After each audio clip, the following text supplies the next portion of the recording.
On reste posé pour la miniature. C'est bon. Hey bestie, approche. Approche. Mouah. Welcome back to my YouTube channel. Bienvenue sur Entre Jay et toi, le podcast où on avance ensemble un mercredi à la fois. On est actuellement mardi soir et c'est alors que je suis en train de filmer cette vidéo. Le week-end dernier était vraiment catastrophique en termes de disponibilité. Mais cet épisode ne va pas être comme tous les autres parce qu'on ne va pas répondre à une question en particulier. Aujourd'hui, on va parler de santé mentale masculine. Pour les personnes qui me suivent, vous savez que le mois de juin est le mois dédié à la sensibilisation autour de la santé mentale masculine. Alors, si tu es un homme, reste bien là jusqu'à la fin. Et si tu es un homme à qui on a partagé cette vidéo, partage encore à d'autres hommes, ok? Sois prophétique un peu là.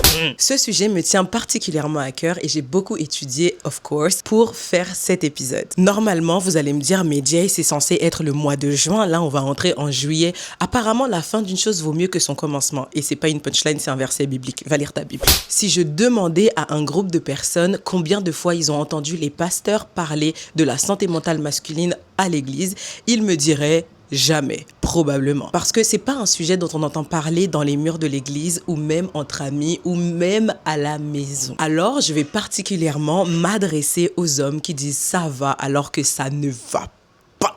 À ceux qui portent tout mais ne disent rien. Et à tous nos héros qui sont en mode Superman alors que leur dos est littéralement cassé en fait.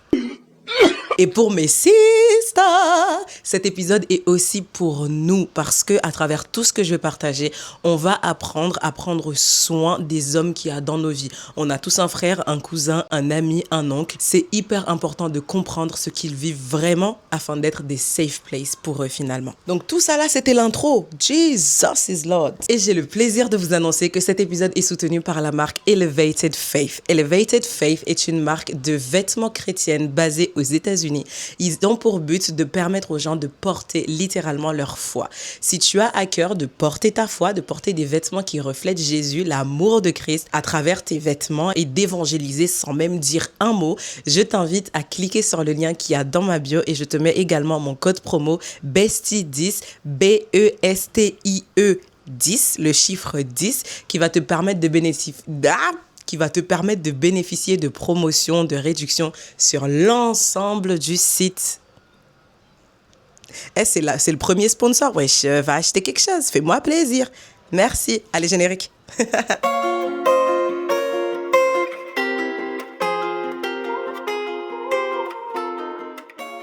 Si tu es nouveau ici, welcome! Je m'appelle Jay, ta super bestie des réseaux qui aime parler de Jésus. Et mon but principal à travers mes contenus, c'est de faire savoir aux gens qu'on peut trouver un ami en Jésus. Ça a été la révélation que j'ai eue de lui et c'est la révélation que moi je veux que tu aies de lui. Ok, merci de suivre cette page.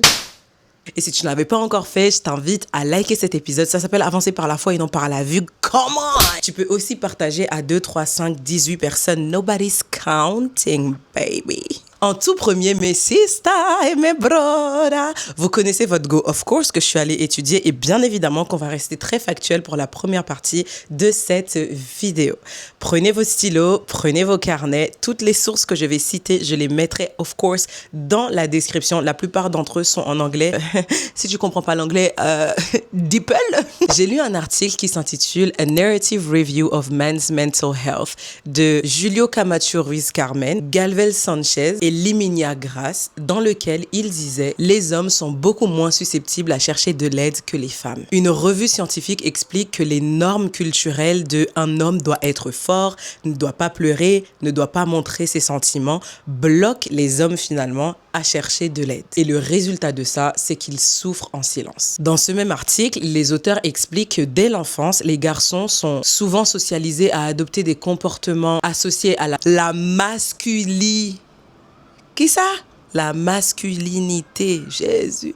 La masculinité traditionnelle, donc être fort, être indépendant, être compétitif, ne pas montrer ses émotions. Et cette éducation conduit énormément d'hommes à considérer que demander de l'aide est synonyme de faiblesse. La stigmatisation aujourd'hui dans la société dans laquelle on vit joue un rôle central. Du coup, les hommes peuvent craindre d'être jugés, de perdre leur image de vrai homme finalement, et d'être perçus comme faibles ou incapables. Et cette pression sociale entraîne plusieurs conséquences sur les hommes. Maintenant, les hommes vont penser que les services de santé mentale ne servent à rien. Il va y avoir un diagnostic tardif des troubles psychologiques chez les hommes, davantage de comportements à risque, alcool, paris, drogue, agressivité, irritabilité et j'en passe, et un risque accru de suicide et de dépression. S'il te plaît, cet article, c'est vraiment une pépite, tu dois aller le lire. L'article va souligner également que les symptômes de détresse psychologique sont manifestés différemment chez les hommes que chez les femmes, parce que au lieu d'exprimer leur détresse, les hommes vont plus avoir tendance à être irritables, être en colère, ils vont avoir des comportements impulsifs, ils vont même aller jusqu'à s'investir excessivement dans le sport ou dans le travail, et ça peut même dégénérer jusqu'à une consommation de substances illicites,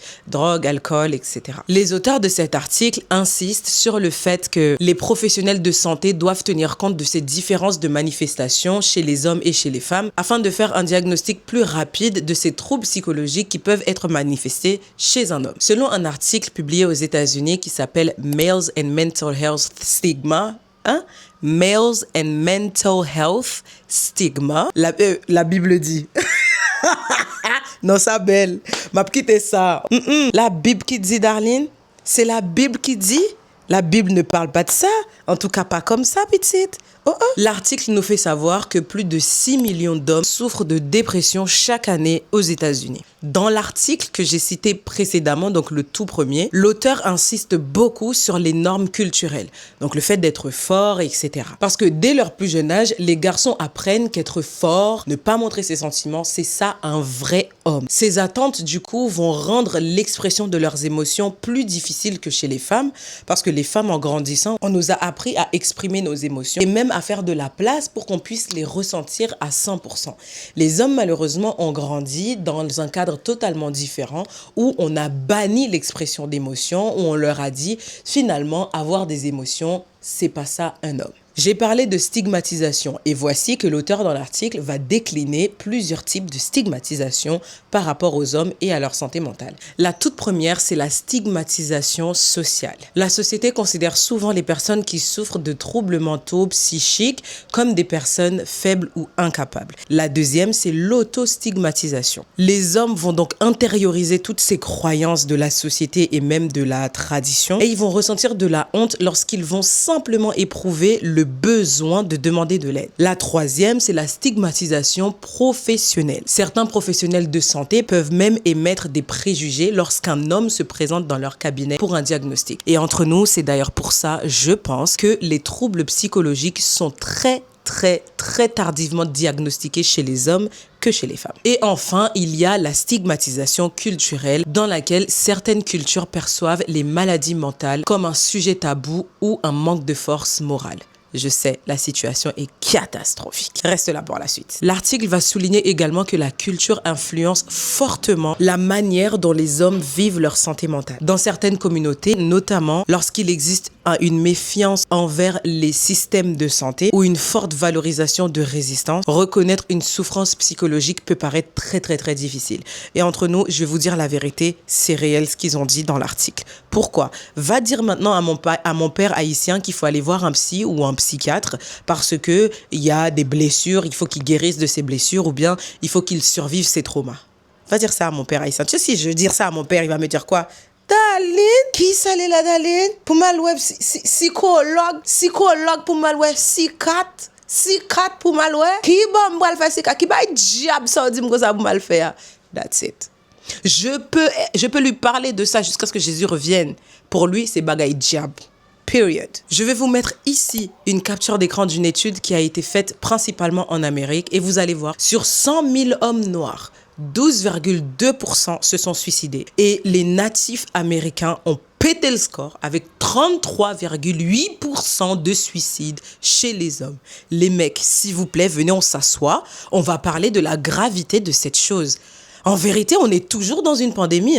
C'est juste que c'est plus le Covid. Vous vous rendez compte de ces chiffres ou pas? C'est alarmant, les amis. Et puis les gars, s'il vous plaît, apprenez à demander de l'aide. J'espère que la sonnette d'alarme est en train de sonner. Apprenez à demander de l'aide, les amis, s'il vous plaît. On vous demande si ça va, vous dites ça va. Alors que toi et moi, on sait que ça va pas. On te dit, oh, est-ce que tout va bien? Tu dis oui, tout va bien. Alors que toi-même, tu sais, t'as envie de crier, frère. Non, tu gardes ça pour toi, tu gardes ça en toi. Oh, ça va, je suis un homme, je vais porter. Jusqu'au jour où la voisine, elle te retrouve dans la baignoire, les veines éclatées, ou bien on te retrouve sous un pont avec une balle dans la tête. C'est ça la fin. Attendez une minute. Vous êtes The Walking Dead en fait. Cette série qui a fait phénomène il y a quelques années, je suis sûre que j'ai dit The Walking Dead, tu sais directement de quoi je parle. Moi, j'ai jamais regardé cette série. Je suis pas très fan des zombies, des trucs comme ça, j'ai jamais regardé. Mais apparemment, dans cette série, les zombies, ils se lèvent et ils commencent à marcher comme des humains. Mais en réalité, ils sont morts. Je sais pas si vous entendez le bruit, c'est horrible. Et là, je ne parle pas de mort en mode, ouais, comme Jésus, il dit, ouais, vous faites comme si vous étiez vivant, mais vous êtes mort et tout. Non, non, non, non, non, non, non. Moi, je parle des personnes qui sont tellement détachées de leurs émotions, qui ne ressentent plus rien. Leur santé mentale, elle est à la ramasse, c'est catastrophique. Et pourtant, qui vont au travail, qui vont à la salle de sport, qui servent même à l'église, qui regardent les gens avec un grand sourire lorsqu'on leur demande ça va, alors que eux-mêmes, ça va pas. Vous êtes The Walking Dead, period. Et la vérité, hein, c'est malheureux ce que je vais dire, et je vais tenir tes mains pour te le dire, on a élevé les garçons d'une manière tellement violente que même ne serait-ce que ressentir des choses, c'est mal. Et ça fait qu'il y a un homme qui peut être à côté de toi, il est en train de mourir, son cœur est en train de saigner, il va te consoler. Il va te donner des paroles d'encouragement. Si un homme ne t'assoit pas et ne te dit pas clairement que ça va pas, jamais tu sauras que ça va pas. Ça, c'est comme ça qu'on a élevé les hommes. Et aujourd'hui, on a des Walking Dead. Vous vous rendez compte, les gars? Et je suis pas un homme. Mais je pense que vous préférez ne rien dire aux gens parce que vous voulez pas que vos paroles soient mal interprétées. Et comme pour vous, la mauvaise interprétation de vos paroles est plus grave que l'ignorance, vous préférez juste rester dans votre coin. Moi, ça va, je vais gérer. Sauf que tu vas gérer rien du tout, frérot. Et je vous avais dit qu'on restait très factuel dans la première partie de la vidéo. Là, on entre dans la deuxième partie. On va parler de la Bible vite fait. On peut? Ok, sors ta Bible tout de suite là. Il y avait un homme dans la Bible. Il était très fort. Il marchait avec Dieu et Dieu marchait avec lui. Et il s'est passé un truc dans sa vie. C'est qu'il était face à 500 personnes. Il les a tous détruits. Frappe! Chap, chap, chap, chap, chap, chap, chap. Et à un moment donné, il y a une meuf qui est arrivée. La meuf, elle a dit, ouais, toi, je vais te tuer. Et il a pris peur. Qu'est-ce qu'il a fait? Il est parti. Il a fui. Mais il n'a pas fui dans la drogue, dans l'alcool, dans les femmes, dans les substances illicites. Il n'a pas fui dans tout ça. Il a fui et il est allé voir Dieu. Il est allé voir Dieu, il a dit à Dieu, prends ma vie. Take my life! Take it! Take it! Tellement il n'en pouvait plus. Un autre homme aussi, si tu n'as pas fait le lien, c'est ton problème. Va lire la Bible jusqu'à ce que tu trouves c'est de qui j'ai parlé. Je te donne aucune ref. Lui là, il a terrassé un géant. Il a même déchiré à main nue un ours. Pendant presque toute sa vie, il a fait que chialer. Il a fait que dire Seigneur, aie pitié de moi. Il a fait que pleurer. Et il n'est pas allé pleurer dans les femmes. Bon, si, un peu. Il est allé un peu pleurer dans les femmes. Mais il n'est pas allé dans les boîtes de nuit. Il n'est pas allé dans la drogue. Il n'est pas allé dans la débauche, etc. Il est allé pleurer à Dieu. Et puis, il y a Jésus, le modèle par excellence. Devant la croix, le type, il pleure. La Bible dit, Jésus était triste jusqu'à... Hey! Tu connais le niveau d'angoisse qui pousse ta peau à sécréter de la sueur, mais ta sueur, c'est du sang, tellement tu es angoissé. Mais j'aime bien Jésus, parce qu'il n'est pas allé dans les femmes ou dans les boîtes ou quoi. Il est allé pleurer à Dieu. Frère, qu'est-ce que j'essaie de te dire par ça? Tu as le droit de ressentir. Tu as le droit d'avoir des émotions. Tu as le droit de pleurer. Tu as le droit d'être angoissé. Tu as le droit. Et s'il n'y a personne autour de toi à qui tu peux confier ces émotions, va vers Dieu. De Genèse à Apocalypse, à aucun moment, Dieu, il a rejeté quelqu'un qui est venu exprimer ses émotions. Et je finis en donnant quelques petits tips. Pour mes sisters qui sont en train de suivre cette vidéo, comment est-ce que vous pouvez faire pour aimer les hommes qui sont autour de vous? Les hommes avec un Z majuscule. Première chose, je l'ai beaucoup répété durant l'épisode, créez une safe place, je vous en supplie. Créez une safe place. Un endroit où vous allez simplement créer de l'espace où cet homme-là, ces hommes-là, vos cousins, vos frères, etc., ils vont juste pouvoir venir vous voir et se dire, OK, elle est là pour m'écouter. La deuxième chose à faire, c'est de valoriser ses efforts. La plupart des hommes ont pour langage d'amour les paroles de valorisation. Simplement, tu lâches un « je suis fier de toi »,« je suis fier du travail que tu as fait »,« c'était trop beau ce que tu as fait aujourd'hui ». Et si votre mari ou votre ami cuisine et qui vous a cuisiné quelque chose, vous pouvez simplement lui dire « c'était trop bon ce que tu as cuisiné aujourd'hui ». Parole de valorisation. La troisième chose à faire, c'est d'encourager la vulnérabilité. Quand un mec vient te parler, les sistas, ne le coupez pas. Non! Juste écoute, ne compare pas, ne dis pas « Oh, tu dramatises là !» Non. Tu écoutes jusqu'au bout et tu écoutes de manière active. La dernière des choses à faire, c'est de comprendre, comme je le disais précédemment, le langage d'amour de la personne qui vient se confier à toi.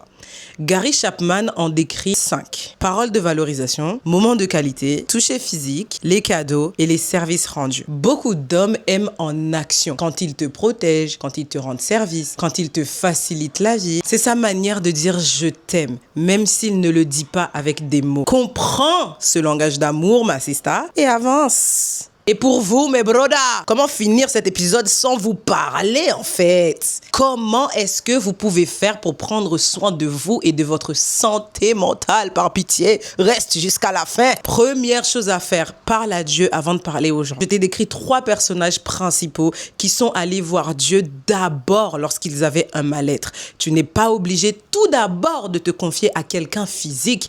Prends le temps de parler à Jésus de comment tu te sens et mets tes mots sur tes mots. MAUX. Ensuite, tu trouves un homme de confiance, un ami de confiance. Comme David, trouve ton Jonathan. C'est joli, non? Troisième des choses à faire, si vous en ressentez le besoin, par pitié, cherchez de l'aide. Chercher de l'aide ne veut pas dire que vous êtes faible. Et quatrième chose, hyper important pour moi, et si tu n'as rien retenu de tout ce que j'ai dit, ça, retiens-le bien.